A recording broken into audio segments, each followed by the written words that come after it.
This time on Roadkill, we're going home. Where we're going, we don't need roads.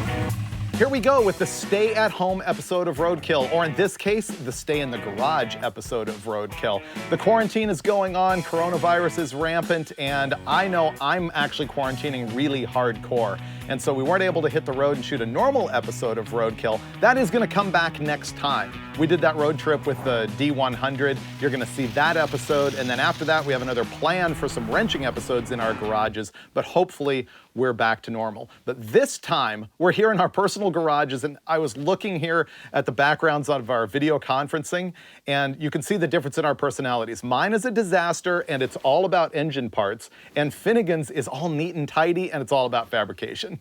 Yeah, but you have that great mood lighting that really highlights your facial features, and I can't help but notice the Hemi tunnel ram directly behind your head that you've never said, hey, let's put this on Blasphemy. That's what that is right there. How could that possibly run better than a blower? It won't. All right, so let's roll right into it. This is gonna be our opinion of the top 10 greatest fan favorite Roadkill cars of all time, with some great clips and commentary. And let's roll right into it with number 10, which is the car that's been in the fleet the longest of the ones that are on this list. And it's also been in more Motor Trend episodes than any other car. It is the 1967 Chevy Camaro that we call the Crusher. First on the countdown is the Crusher Camaro. A 1967 model that's been around since 1994 when I bought it for $700 from a guy that was dropping it off at the junkyard to get it crushed. Hence the name, the Crusher Camaro. This car has been in 3 episodes of Roadkill, 4 episodes of Roadkill Garage, 3 of Hot Rod Garage, and it's also been in 2 shows you may not even know about here on Motor Trend, Hot Rod Unlimited and Hot Rod TV. And it was in one of the pre-Roadkill episodes that Finnegan and I did together. As far as Roadkill history goes, the first appearance was in episode 19 when we road tripped it with my Super Bee to the drag strip in Salt Lake City. It had a blown big block in it back then and did some of the best burnouts ever.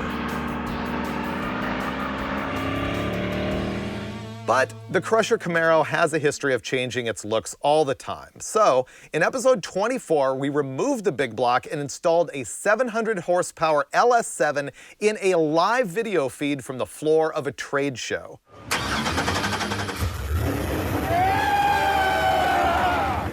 Next, we drove it all the way from Indy to California. And later, Finnegan ran 10:07 in the quarter mile at Sacramento Raceway with that LS7 power plant. After the LS7, Tony and Lucky installed an LS3 and ended up hurting it at the drag strip. And so Steve Dulcich and I removed that LS3 in episodes of Roadkill Garage. Then we built a tunnel ram 400 cubic inch small block that was on fire. We gave it a retro rake and a hood scoop inspired by Pro Stock cars of the early 70s. We took it to the drag strip a couple of times, and after one of only 2 episodes that we fully shot at my house before today, it finally ran 1070 at 122 miles an hour. Yeah! Man, that car is great. Okay, I'm gonna make a very bold statement considering that I still own my first car, the Super Bee. I'm gonna say that the Crusher Camaro is my personal favorite car of anything that I own. Really? Yeah. I thought for sure you would go Crusher Impala because you seem to enjoy that way more times of the year, you know? No, that car is a riot. The thing about the Crusher is that it's really simple, it's been fast, it's worked well with every combination I've thrown at it. I get to change it all the time, and it's just beat up enough that I don't mind doing stuff with it, but it's also fairly presentable. So, no, I love that thing. It's great. So let's go into some favorite clips. What's your best memory of the Crusher Camaro? The clip I'm about to show you is me spinning it out at a medium pace across a parking lot with KJ Jones in the passenger seat. 3, 2, 1, go.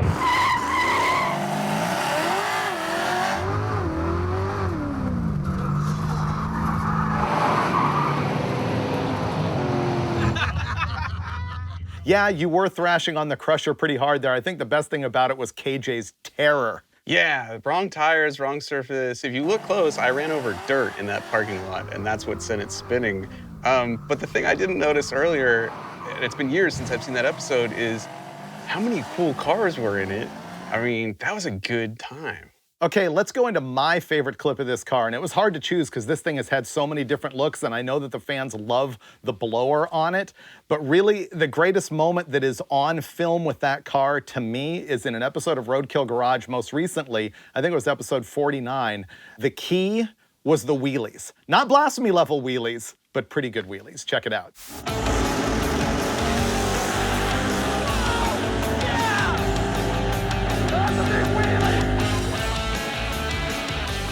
Dude, you're leaning heavily on the slow-mo to make that video look impressive, I gotta say. Okay, I remember how excited you were the first time Blasphemy got this much air and that junk didn't even go down the track for 2 years, so I don't want to hear it. This is true, and here's the thing is, while I don't think the wheelie is amazing, because it's not, the car itself is awesome. I appreciate it. I really like it. My biggest conundrum with the thing is I know that the fans love it with the blown big block in it, but I want to make the small block even faster. I guess what's coming up for that car is potential panel paint 60s style, maybe a stronger small block, and eventually back to the blown big block. All right, so there's a wrap up on the Crusher Camaro. Now let's go into the next Crusher. It's number 9 on the list. Coming in at number 9 is the Crusher Impala.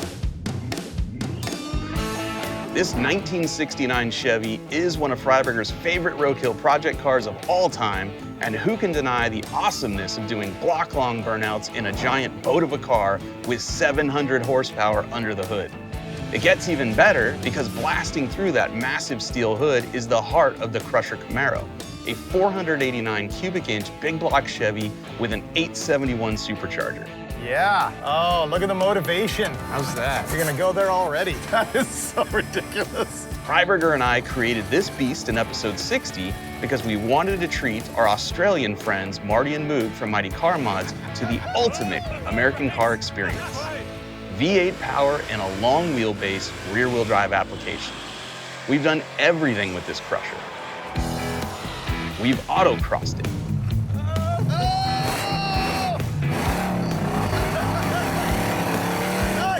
We've done burnouts for distance.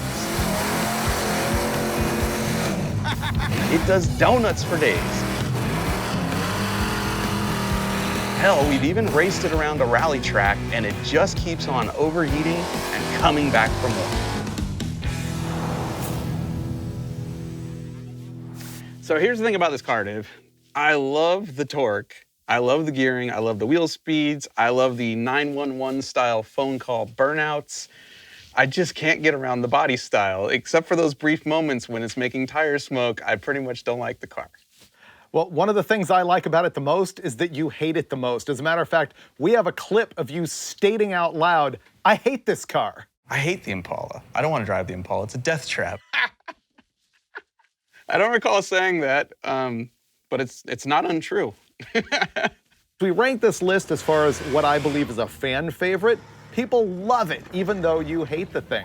For whatever reason, the big body 4-door, it does nothing for me. So the only saving grace on that car is the blower, it is the gears, it is the torque, and it is the ridiculous burnouts. Well, it is in fact a 2-door, which shows how much you've been paying attention. But let me see if I can actually...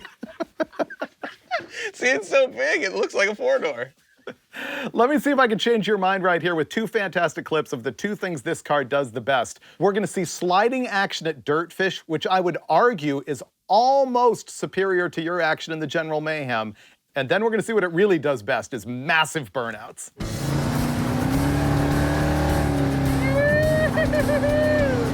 Nice! There's no way that's better than General Mayhem at Dirtfish. And I'll argue, if you take the drivetrain out of that car and put it back where it belongs in the Crusher Camaro, that car gets thrown in the gutter. All right, I'll let the fans decide. Okay, this is what we've been waiting for. I promised you like 100 yards, right? 100 yards? Think I can live up to it? Let's go.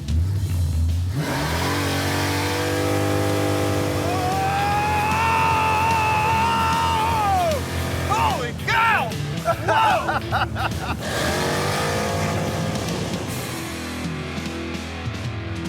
So, Mike, as much as you hate the car, you're still obligated to pick a favorite clip. What is it? I'm gonna remind you of a time in our lives when we hung out with the dudes from Mighty Car Mods, Marty and Moog, and you did something unthinkable.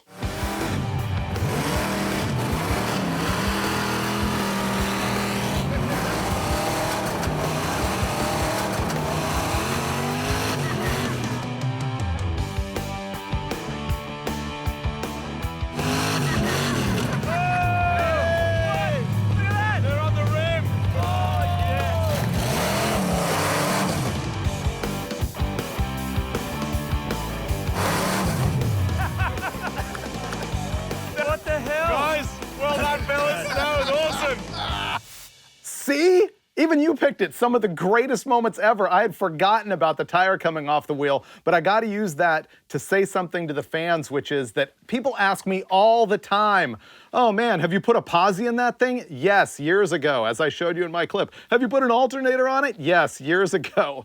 Have you put a better blower on it where the strips aren't worn out? Yes, years ago. The car is all fixed. As a matter of fact, you're going to see it in an upcoming Roadkill Garage where we make it even better than ever.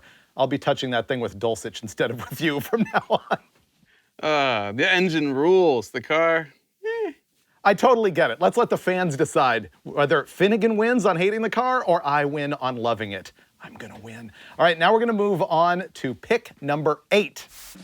And number 8 is the NASCARlo. This is a circle track race car chassis topped with a 71 Chevy Monte Carlo body. We first built the car in episode 46, but we bought the circle track race car years before because it was cheap. It had a strong 350 engine and a clutchless 4-speed and a quick change rear end. But it sat around forever neglected before we finally decided to body swap it. We got a bare Monte Carlo body already stripped from my buddy Hector. The wheelbase of the race car was shorter than the Monte Carlo, so we had to shorten the body, and we couldn't make it look right until Brandon Gologly from Hot Rod suggested leaving the roof full size and just sliding it back on the quarter panels. It looked awesome. We road tripped this car on the highway, which was super sketchy, and we took it to a dirt track a couple of hours away. good luck.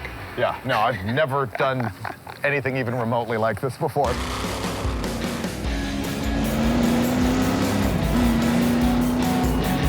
Awesome.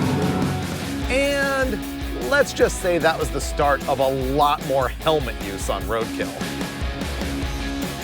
The NASCARlo appeared in 2 of our landmark Project Car Shootout episodes, the 50th and the 75th, which was really the 74th because Roadkill. For the 50th episode, we just autocrossed it. The bigger impact was in the 74th, where we returned to the fan-favorite Dirtfish Rally School, where the NASCARlo had the quickest time of all 8 cars that we had there. 159.54, yeah! Nice work. Most recently, the NASCARlo was on the 5th episode of Faster with Finnegan, where Mike became the 2nd Roadkill host to crash the car.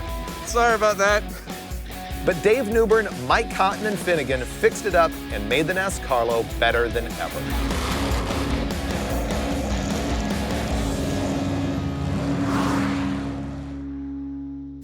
I like basically the race car part of it, and the body was awesome until we crashed it. The thing is, you've talked so much about wanting to rebody the thing, and I'm just not down with that, because then it won't be the NASCARlo. It'll forever be the car that used to be the NASCARlo. Once it got backed into the wall, the back end of the car got crooked.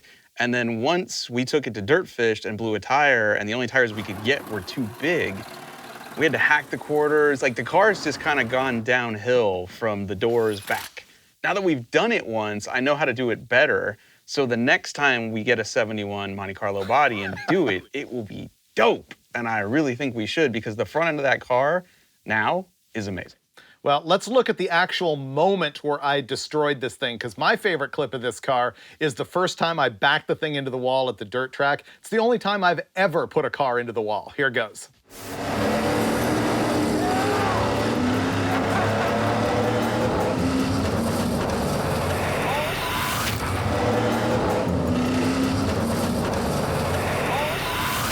Oh, no. Well, that was not keeping it off the wall. Okay, for the record, the crash was not my fault. It actually broke a ball joint in the front end. So what's your favorite clip on the NASCARlo? It's eerily similar to yours. On an episode of Faster with Finnegan, some ninja came out of nowhere, this tire, I don't know how, landed in the infield right in my path. It was crazy. Wasn't your fault. Let's watch. Whoa! Oh! I might have broke the camera on that one. I crashed a lot of cars last year, including that one. But for the record, once again, actually your fault. However, I will say that track looked dry, man. You had no water on the clay at all. But I will give you this. The front end does look way better than it ever has. And doesn't the front end just make you want to fix the back end, the top, the sides, all of it? Nah. No. Not really. All right, moving on to car number 7. Number 7 on our list is the legendary Vet Cart. This 1985 Chevrolet C4 Corvette represents the very first assignment given to me by Freiberger when we both worked at Hot Rod Magazine. The scheme was an extension of a previous Hot Rod Magazine story, which tested the effects of extreme weight loss on a car to drag strip. Our worn-out, small block powered stick shift Corvette would go on a similar diet while running laps around a paved oval track. The end result was an ill-handling, man-sized open-air moon buggy that weighed 2,500 pounds. Since that fateful day of destruction at the Speedway, the C4 has morphed into the Vet Cart. We caged it and upgraded the suspension. Then, we replaced the motor. And now it's the Swiss Army knife of hot rods. It's working! We love it because it can do anything for cheap. This thing excels on-road and at the drag strip.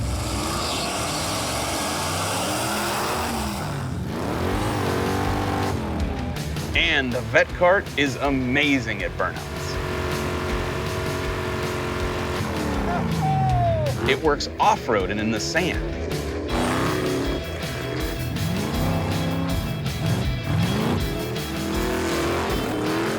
It even handles pretty well on a road course. And you can even drive it on 2 wheels, as long as you don't mind landing on your head. Well, that was pretty good. This truly is the ultimate driving machine. You just can't send it off any sweet jumps. Might have got the radiator. Yeah, you got it that time. I love the Vet Cart. I do. I like it with a roll cage. I like it without a roll cage because it kind of looks like a lunar rover. It's just good, cheap fun. The only thing I don't like about this car is the engine sucks. I actually think that the Vet Cart is one of my greatest, inspired brain children. It's an actual good idea to take a C4 Corvette, cut the whole ugly part of it off, the whole body of the thing, and roll cage the thing and race it as long as you dial in the suspension. What's your favorite clip of the Vet Cart? One of my bestest days at work ever was when you allowed me to. In fact, you may have begged. You asked for it. You said, lift the vet cart up on 2 wheels, Mike, with that forklift and flip it over with me inside. So I did. Watch this. This might not work. You're right. Who knew it was so hard to flip over a vet cart? That's better. That's better.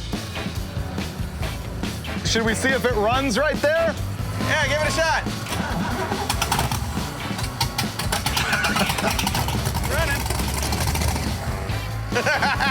Wow, this is pretty good. How do I look? You look like you're about to fall over. Okay. You ready? Sure. There we go. Ah!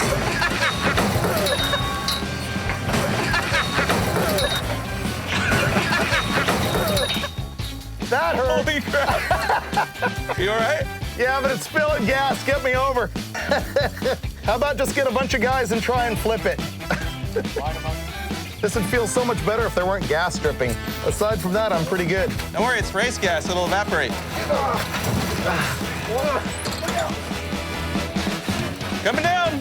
Oh, that's the part that hurt. You could see our producer Taylor in that clip and Brandon Galogly from Hot Rod, who actually named Roadkill. I didn't catch whoever else was in there, but yeah, that was a pretty good moment. That was funny. Good times, and nobody died. I wanted to show people the glory of the vet cart, which was the very first time that we took it out and we raced it against the Lingenfelter Corvette. And at the end of the day, we just went out on that skid pad and did endless donuts. I thought that was pretty cool. So let's have a look at that.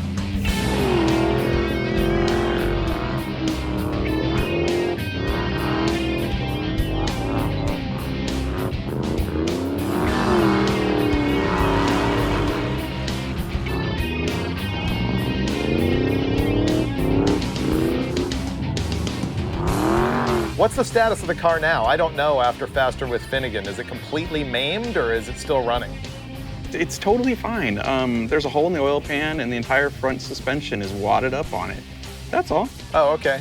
So we're pretty good. I would bring the thing back. How about you? Totally. There's so much potential with that car. And again, we still haven't spent a bunch of money on it. Like the rear suspension mods, those were $300 shocks off of a UTV. There's no money in that thing. We should keep fixing it. Okay, next up, number 6 in the greatest roadkill cars. Number 6 is the Jaguar.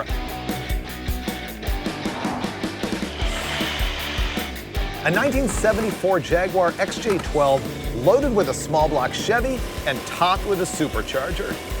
It first appeared in episode 7, where we bought the car for $1,000 and it already had a Chevy 350 in it. All we did was slap on a Wyand blower in the parking lot of Gatelli's Speed Shop in South San Francisco. The Jaguar is born. This is where Finnegan famously said, "That's tea and crumpets covered in Jack Daniels right there." The blown Jaguar became immediately famous for overheating. And of course, we cooled it down by going through drive-through car washes. Oh, okay, windows leak. Oh, that totally worked. It barely wanted to start because it was so hot. And when I left the car wash, needle was back in the middle of the gauge, fired right up. In the end, I watered the entire track at Sacramento Raceway. The Jaguar also became the first car on Roadkill to have the hood taken off for cooling. Get some, yeah! The first major overhaul was on the very first Hot Rod garage, where we installed another blown crate motor that made 640 horsepower and ran 1251 at the drag strip with the suspension breaking off. Whoa! Whoa! Oh God, that's scary. But we fixed that so that Randy Popes could road race the car in episode 41. I can't see to the right, people. The last corner. Please God, let it end. Next, the Jaguar was in the Roadkill Takes America cross-country trip and ran 12-12 at 108 miles an hour at Tulsa, even though Finnegan said the transmission was slipping. But you watch, this is going to be the quickest the car has ever run. The Jaguar is one of our best burnout cars, and it won the distance contest in episode 50. We also joined Hot Rod Magazine's challenge for the world's largest collection of cars doing burnouts at the same time. And the drag war caught on fire, but just a little bit. It's also our very first self-driving car, as proven by Steve Dulcich. After all of that, we had never fixed the transmission, so we stabbed in a new GearStar unit after Roadkill nights and had a hilarious road trip where the 383 engine gave up on us because of rust in the cylinders from bad storage. How come we can never get it right? It's like we had a great engine and a slipping transmission. Now we have a great GearStar and a wrecked motor. Even so, it raced exhibition at an NHRA national event in Minnesota. It went 1267 with the blower belt falling off, and we let Leah Pruitt beat us in the other lane in a brand new Hellcat. Oh, right, he made it down the track. I just went down a drag strip at an NHRA national event. That was amazing! Now it needed a new engine again, which we installed in the parking lot of Summit Racing in Nevada, just like we'd done with Mike's El Camino years earlier. And when we were done, we didn't give it 10 feet of break-in before we did more amazing burnouts. On the road trip, we had a bunch of problems with the blower drive falling apart, and we fixed it in the middle of nowhere. Wow. We can put it back together. We can put it back together. But it's not gonna last. No. There was also more drag racing, this time at Firebird in Idaho, and it went 1252. Go, baby! 1252 and 108 miles an hour again. Still slower than that 1212 run in Tulsa years earlier. The Jaguar just refuses to improve. It's as good as it gets.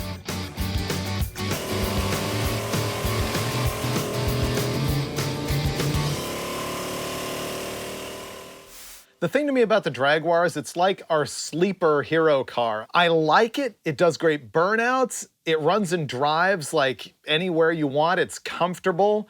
But the thing about it is we stupidly just ruin engines in it for absolutely no reason. And no matter how much we work on the thing, it never gets better, ever.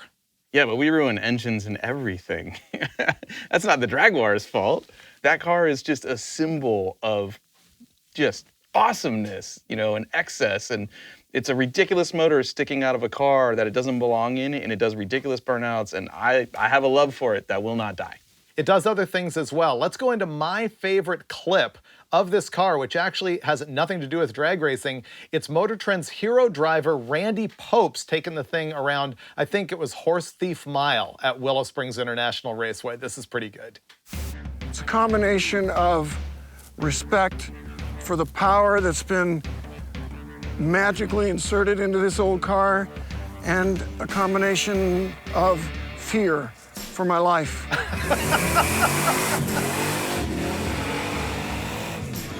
Oh, yeah. I like that part. Right about now, Randy's rethinking all of his life choices leading up to this very moment. There it is. See the aluminum come off the wheel? Yeah, it was machining itself. It was self-clearancing. Whoa, brake pedal soft. Wow. That's something. Thank you, Roadkill. Never again.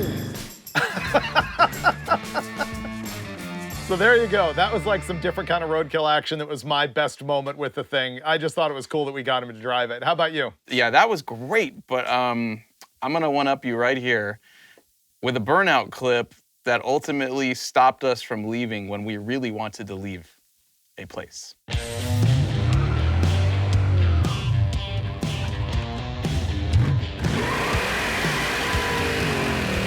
Yeah, so this is at Summit Racing after we installed the second Blueprint 383 in this thing after we ruined the first one. I forgot how fun this is. Yeah, we had to do this because remember, they repaved the parking lot after we did the engine swap in the El Camino, and you used to be able to see that mark we left from space, and you couldn't anymore, so we had to fix that. Look at the marks this does, dude. Wow. Oh, you cannot see it from satellite view. I was hoping that was a thing, but we'll have to become legends for other reasons. So, you know what? The last time I saw the Jaguar was the recent Roadkill zip tie drags, and you had told me that you had overheated the thing to death on Faster with Finnegan, but I think it ran okay. I think it's not hurt. We overheated it bad. Like the starter was falling out of the car, and one of the bolts in the block, I think, was stripped. And so we had to leave the Jaguar running for about 3 hours straight, idling. You left it running for 3 hours? It must have been at like 320 degrees. No, remember how big that radiator is? It doesn't overheat just sitting there. It still runs 12s, man. She good. That's it. We are halfway through the countdown, so let's take a break now and talk about a couple of project cars that people ask me about on social all the time. Number one is probably the Maserati pickup, one of Finnegan's favorites. Can we have a moment of silence? Okay, there. Okay, that was good. So Maserati, still stolen. It hasn't found itself, although because of that and social media, any Mazda RPU pickup on the planet is in my inbox. I loved the Maserati. I don't want to build another one because the honest to God truth is that truck sucked. I just like the idea of the Maserati. I don't want to build another one. I don't want another 455 volts and Bassett boat headers. It sucked. It didn't do anything good. So then there's Pigpen, which is probably the vehicle that I have been most wrong about in my entire Roadkill career, because we rescued that thing out of a junkyard where it had been sitting forever. We actually made it run and drive. We got it down the highway. The exhaust was pinched shut. We didn't know it. The engine was like destroying itself, and we abandoned the thing. So we got rid of it. And next thing you know, like 6 years later, people still ask me about it all the time. So the deal is we sold it to the guy who was our director, who's now our showrunner, Dustin Gould, and he's working on it with his father-in-law, and their plan is to completely re-chassis the thing. I had advised a complete Roadster Shop chassis, and remember we had that LS motor that was in the red van, and then it came out of the van and it went into the dirt everyday motorhome that they flopped onto its side? Well, that same engine is like now free out of the motorhome, and I suggested that we put that in the Pigpen. So I don't know what you will and won't see on Roadkill, but you can follow social media and get updates on Pigpen someday, ultimately coming back together in its radically more expensive version than you ever anticipated. But now we're going to go into the 5th spot on our list of the greatest Roadkill cars of all time. Cracking number 5 on our list is the General Mayhem, the first edition. Fact, the 1968 Dodge Charger has the best taillight design of any 60s era muscle car. And when you combine those lights with the Coke bottle shape of the body, you get a car that looks amazing no matter how you restyle it. General Mayhem 1.0 makes this list for many reasons, and the original buildup is what helped it achieve legendary status. We bought a really crappy Walter White motorhome, and after having fun bombing around the neighborhood in it, we proceeded to gut the front half of the RV to score its low mileage 440 engine and 727 trans. We spent a lot of nights and weekends crafting the perfect dirt bomber Dodge, and when we finished, we had the time of our lives in the desert and at Dirtfish Rally School. Eventually, the car once again went under the knife at Diversified Creations, where it was turned into a full-blown drag car with big and little tires, a Dodge Hellcat drivetrain swap, and a roll cage.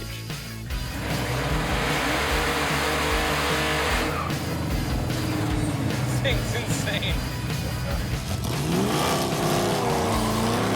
Obviously, 1968 Dodge Charger, there isn't a planet on which this car is not cool.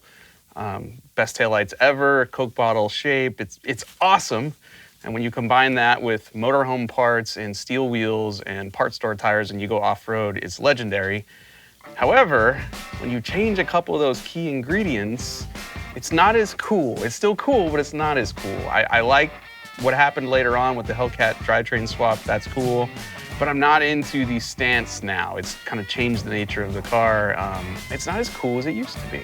And it's expensive. It's a expensive car now, so when you smash it, it's gonna suck. Yeah, all of that is not to say we haven't had a great time with it with the Hellcat Power. I mean, we've drag raced it a bunch. We've done amazing burnouts with it. But it is important to note that when I added Mayhem to this top 10 list, I did specify the version number 1.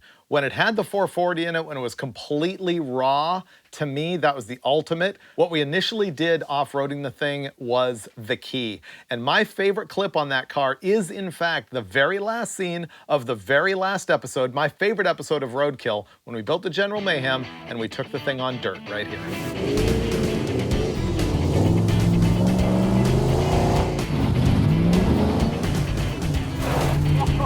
Oh, shit, swing! Yeah.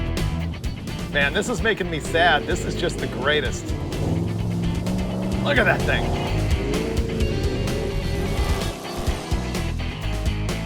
Dude, it's a rad car. Off into the sunset. That's the shot right there that made me pick this clip. Our longest build of all time. Is it? Oh yeah, remember how we would like start working on the thing and then stop and then have to do Hot Rod Magazine, and it literally took 6 months. We took it to Rob Canan's driveway and put ATF all over the thing and then left it at his house for 4 months. It took forever to build that car. But meanwhile, happier memories. What's your favorite clip of the General Mayhem? Dirtfish. Well, wait a minute. We took it to Dirtfish twice. Once with the 440 in the Subaru episode, and a second time in episode 74 for the Project Car Shootout. Yeah, but the second time it had already been lowered and had the drag suspension, and it just wasn't the same car. Like, it also had 700 horsepower, which was virtually uncontrollable the second time there. No, I still maintain the most fun you can have is with a low-powered rear-wheel drive muscle car and put it on gravel. It's amazing. Yep. Let's check it out. Oh, this is gonna be fun. Oh, this track is so cool. Whoa! Oh, yeah! Yeah! This might have been our greatest single day ever. Dude, this is good! Being stuck in gear, second gear was great because you'd lift off the throttle to go into a corner and it immediately dragged the back tires and made the back end slide around corners. No one does this with 68 Chargers anymore. Oh! It looks and sounds like we're the Duke boys. This corner was amazing. Oh, man.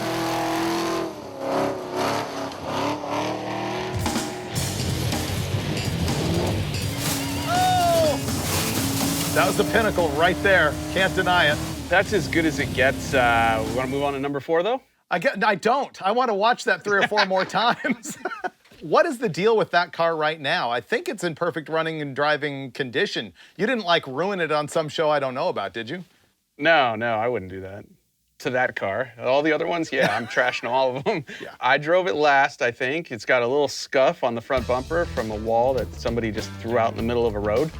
That was some crazy burnout action with the General Mayhem. Finnegan actually just barely kissed the wall. There you go, Finnegan. Uh-oh. Oh, he hit the wall. So Mike Finnegan, basically in the same spot that Rawlings crunched the wall last year. Man, thanks for bringing up the whole crashing into the wall thing. I'd nearly forgotten about it. That would be a horrible failure of mine if I didn't remember that one till the end of time. Oh, Finnegan hit the wall in General Mayhem. But yeah, let's hit it. Number 4 on the list. Landing at number 4 is the muscle truck. A 1974 Chevy C10 that I built way back before Roadkill.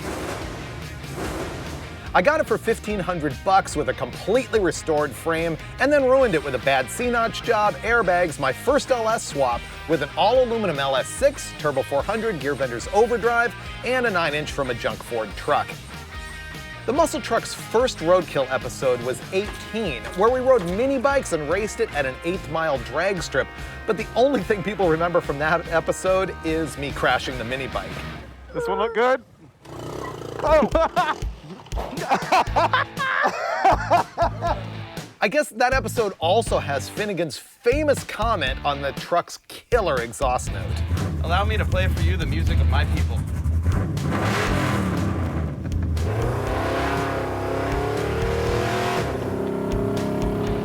In episode 28, I lived a long-held dream of taking off the step-side fenders, She's free.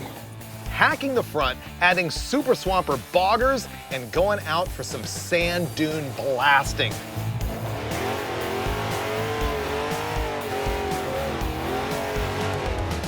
The sand was epic, but the next deal proved even more memorable. In episode 36, we towed a boat to a lake, removed the truck's engine, installed it in the boat, went boating for half an hour, and then put the engine back into the truck, towed it home, and executed the ultimate trailer burnout. It also inspired our Mopar muscle truck. What are you doing here? Feeding you. And the Ford muscle truck. And of course, we wrapped the whole thing up with some more killer smoke shows from the one that's now known as the OG MT. Yep, the muscle truck lives. I love the muscle truck. I actually think it's our best vehicle in terms of driving anywhere, anytime, cruising it on the highway, being pretty fast at the drag strip, taking it on the sand dunes, and doing epic burnouts. The truck does it all. I love the sound, I love the shifter, I love barking tires in the thing. There's almost nothing bad about it. Yeah, I gotta agree. It reminds me of the vet cart, but it's better. Like, you can go anywhere, do anything. It's not all that expensive, and it's really good at burnouts. I mean, it's had a lot of staying power, and honestly, I think it's a truck that's influenced a lot of people to get into the C10 marketplace. It looks so fun to have that thing. Yeah, for sure, dude. You can't go wrong with a square body.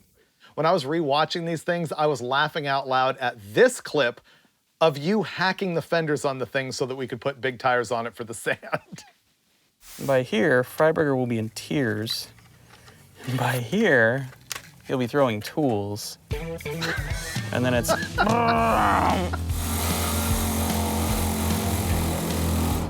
Too late now.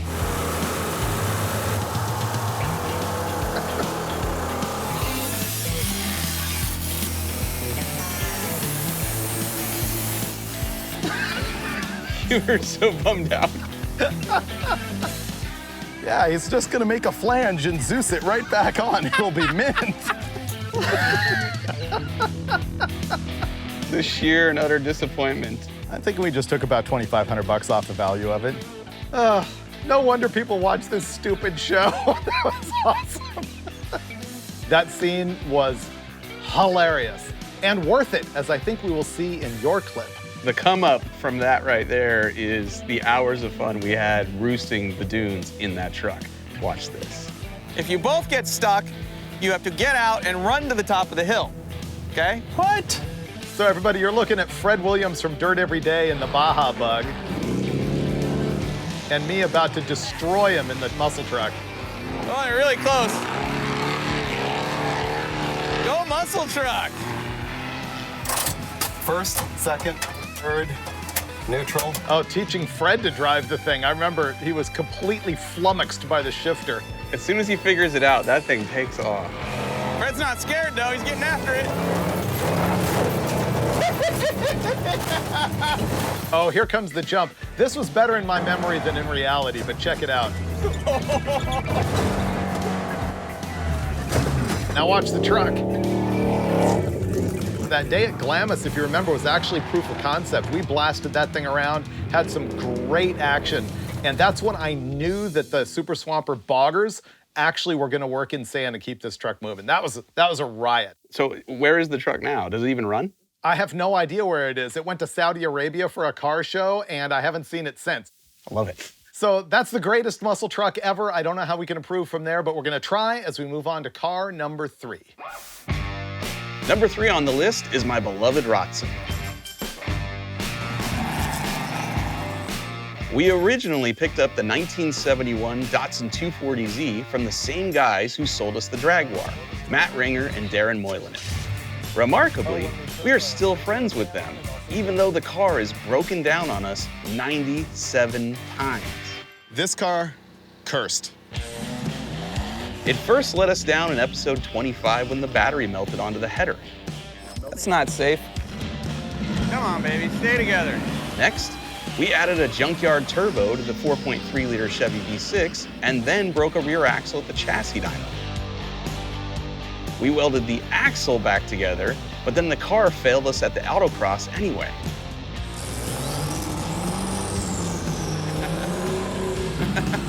Our love for the Rotson has not diminished even after it overheated at the racetrack.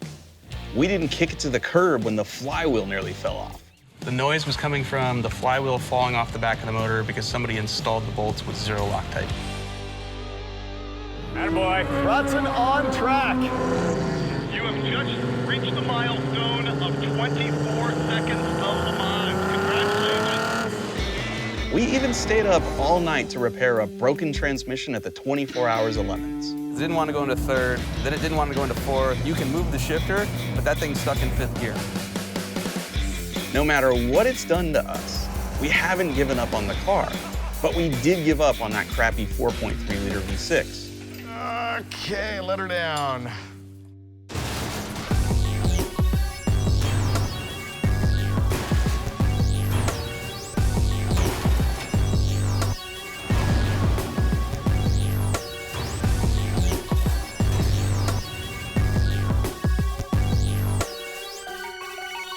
Most recently, the Rotson gained a 5-liter Ford V8 in the name of reliability.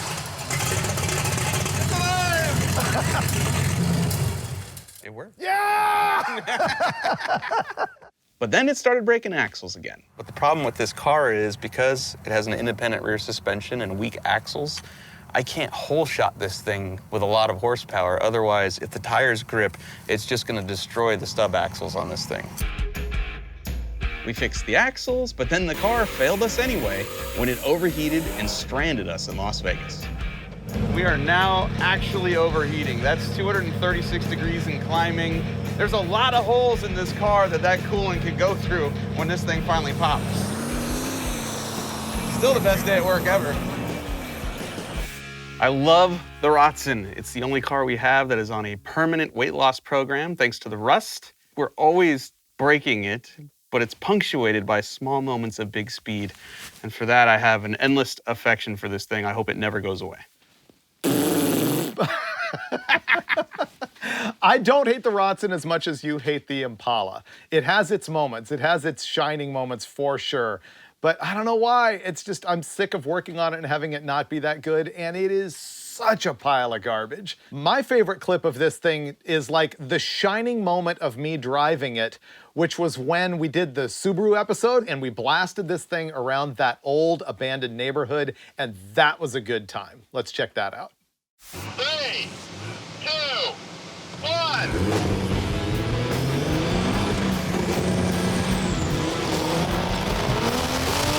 Wow, this thing's fast. See the hatch flying open? Oh, that's before we cut the hood for the 302. The hater pipe! The hater pipe was good. I gotta give you that.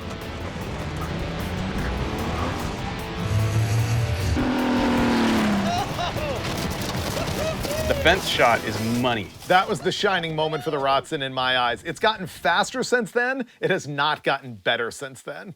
So my moment is less action, but it punctuates what this car really is it brings people together so they can have a group experience in failure and then just have a little bit of moment of goodness, you know, in there. Kumbaya. Yeah, kumbaya. Yeah.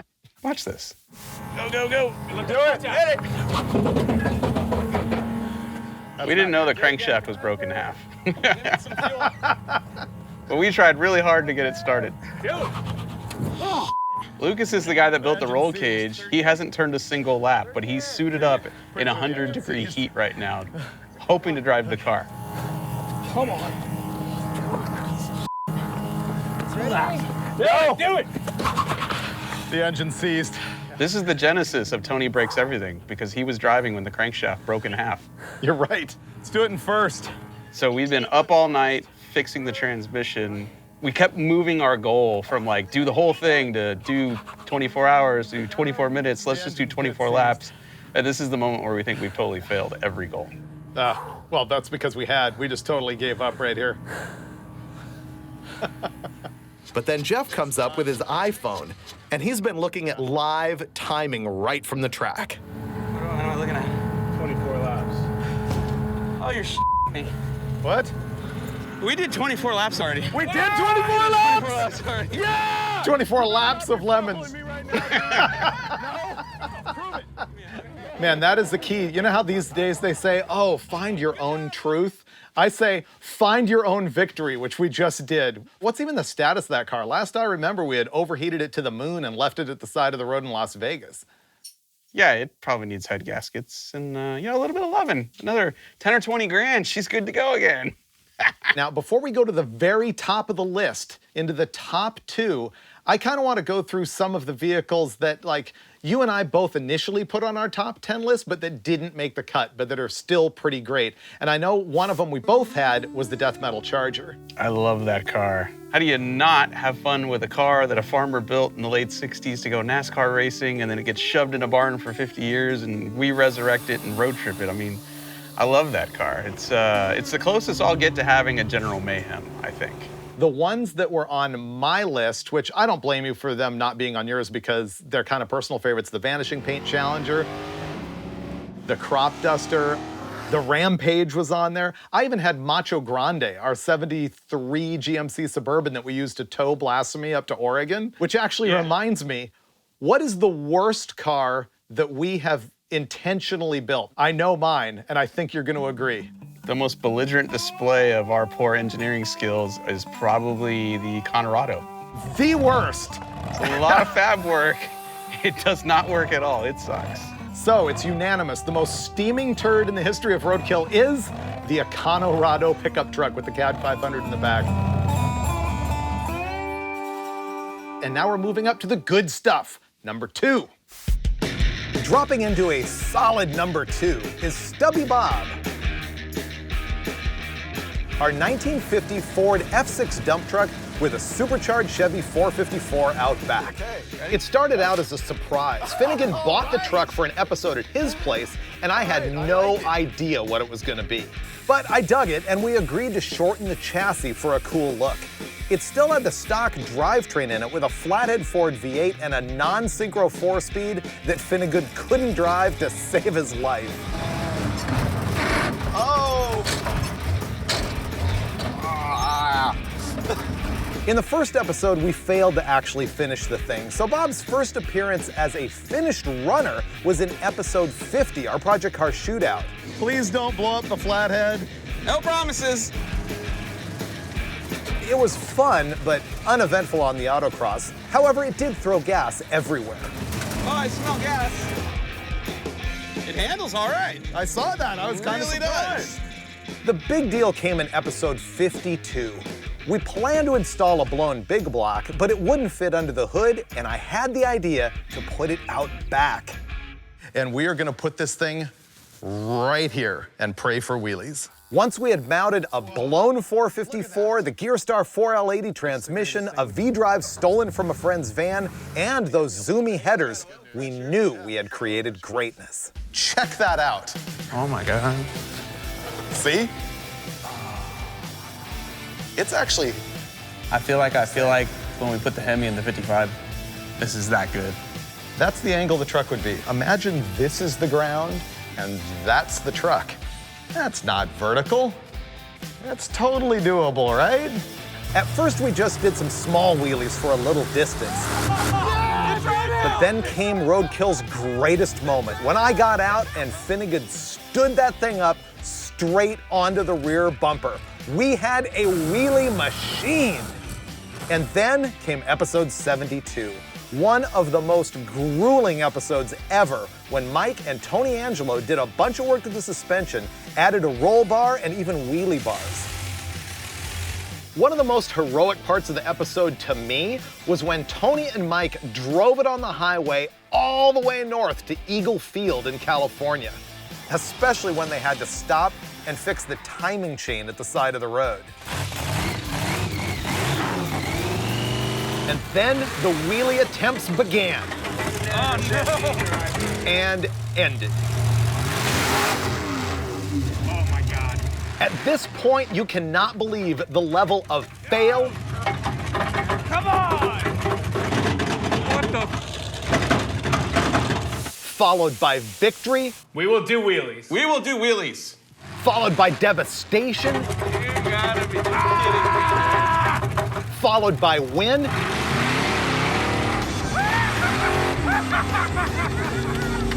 it's pure classic roadkill. It's that stick-to-itiveness, it's that never say die that absolutely defines who we are and what we do.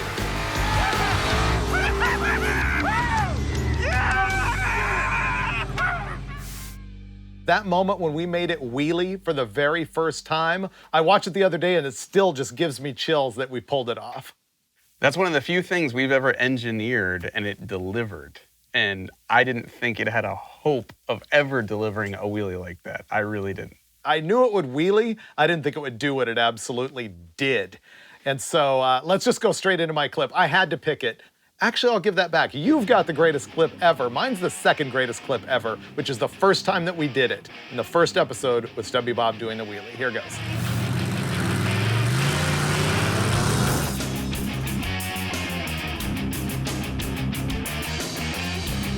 Yeah! That is incredible. For us, this was like putting a man on the moon, dude. It was.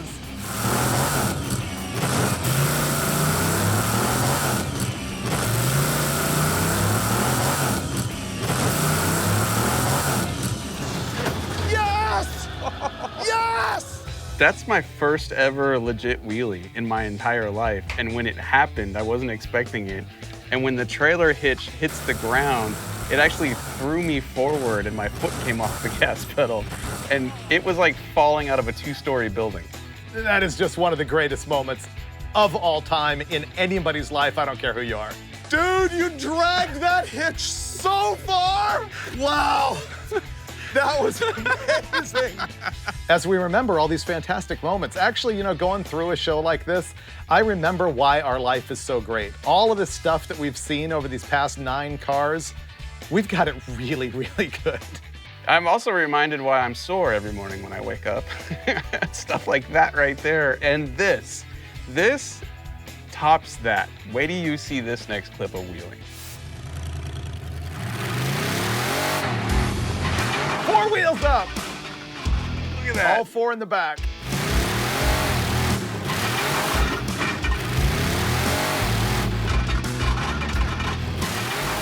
And it breaks. It tacoed the front end, dude. Oh my God! I don't want to say it, but apparently, once again, Tony breaks everything. There's a brand new axle we put in there and it just tacoed it. Yeah, shocker. You put a light-duty thing that wouldn't hold up a Model A. What did you think was gonna happen? What did you do? I don't think it liked the 2-3 shift.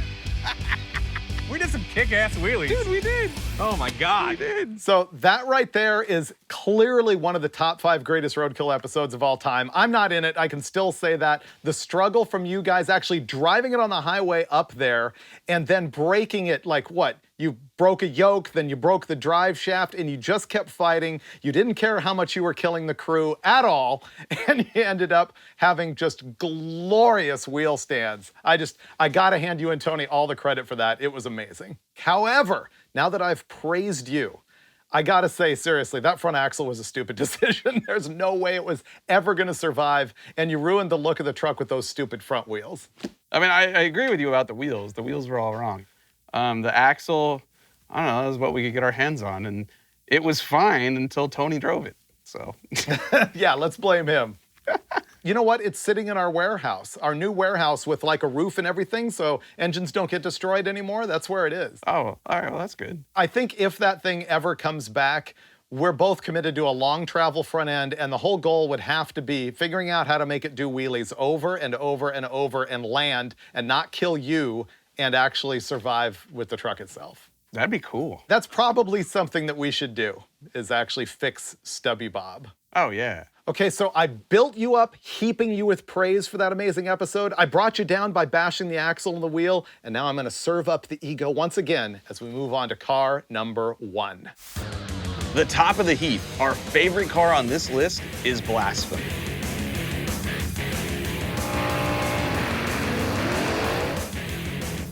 This blown 528 cubic inch Hemi-powered 55 Chevy Bel Air began life as a beat-up, rusty shell that we bought out of a backyard for $2,300 bucks. Ultimately, we turned this Hulk into a stick-shift, straight-axle, 8-second street car. Woo! We literally can't go any faster in our class, in our car. Hell yeah, that's amazing. We've wrenched on this car more than any other in the Roadkill fleet and had more success than all of the other Roadkill cars combined. That's a good start. 875 at 159 miles an hour. Turning the car into a gasser, similar to the 2-lane blacktop movie car, was a dream of mine. And it's been a roller coaster ride ever since the day we hauled the bare shell up to Jim Meyer Racing in Oregon and set it onto his tube chassis. The year-long build culminated in a cross-country road trip to Hot Rod Power Tour, and since then, I've continued to refine the combo of parts. Blasphemy has rewarded us with race wins. We beat a Hellcat at Roadkill Takes America. We beat the Hoonigans in an NHRA grudge match for beards.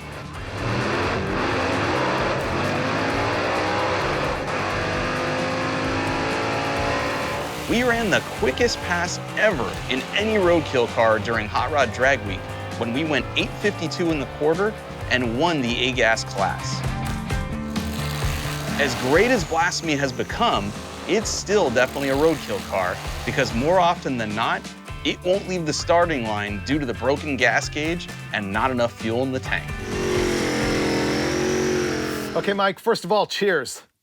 Cheers.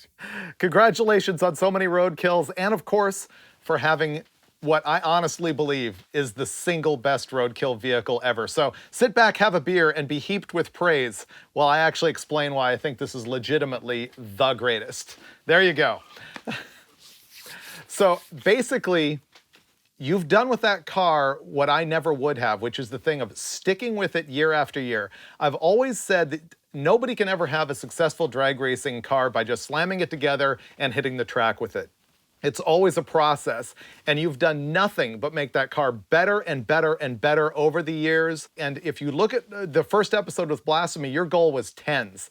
And you showed up at Drag Week, one of the most brutal events anywhere, where you have to drive 1,000 miles, 5 tracks in 5 days, winning your class, running 8:52, and doing it with all the suffering. There is no better complete package or no more awesome car anywhere in the Roadkill landscape. So once again, cheers to you. I love the Blasphemy, and I know the whole audience does as well. Man, thank you. Man. The point on the pin is when you and Tony won Drag Week with it, and at the end of that episode, when you were realizing it and celebrating it, I picked that as my greatest moment with Blasphemy. Dude, so did I. So did I. Done, we got no first gear. You want me first? That's first. All right, I got this. It's off. All right. We'll fix it. We'll fix it. Yep. Very clearly, first gear has exploded and is sitting in the case. Tony already knew what the inside of that trans looked like. So he was like, we got this. We're gonna do this, this, and this, and it'll be fine. And I was like, okay, so we're doing this, this, and this, and dude, it worked. It absolutely worked, you know? There we go. Now it's in. All right, hold on. It's gonna take 2 of us. I gotta get the bearing lined up. And this is gonna be difficult because I can't see on the wrong side. The moment that Tony bench pressed the transmission, I don't think I would have been that guy. I could have gone through everything else, but at that moment, I probably would have been out. And Tony made that happen, so cheers to Tony as well. You're almost there. Back down a little bit. That's it. You're an animal, dude. You're an animal. We don't sell this car at auction. We're gonna lose this job. It's the only Roadkill episode I've watched more than once. My kids love that episode. It will sit there and say, I want to watch the Blasphemy race. And we've watched it dozens of times, man. And I love hearing you announce, you know, not just Blasphemy, but that whole thing. It was cool for me. It really was. Finnegan just locked it up. He is your winner for A-Gas at the 15th annual Hot Rod Magazine Drag Week. Tony Angelo on the starting line, losing his mind. Woo! Holy crap! That was a wheelie!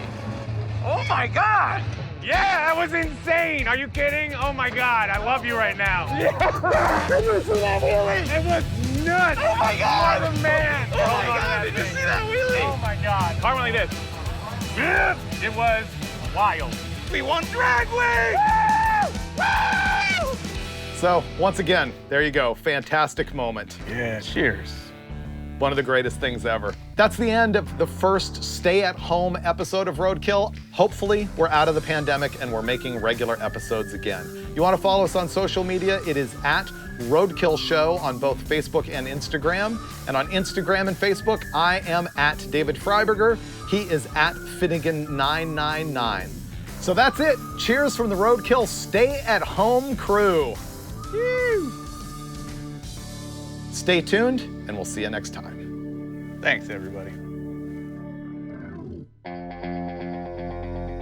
You know what is glorious, though, is looking at everything that we have done over the past 9 years. I feel so lucky to be able to do what we do for a living, but especially I want to thank all of the crew members who've worked the cameras, the set, behind the scenes. If you think, there's got to be, I don't know, 50 people over the years who have worked on this show, and I appreciate the life that every single one of them has put into everything that you just watched right now. And of course, I have to thank the fans also, because we assemble this junk, but the people who make the cars actually popular and make them live forever are the fans. This was amazing. Thanks for watching, Roadkill.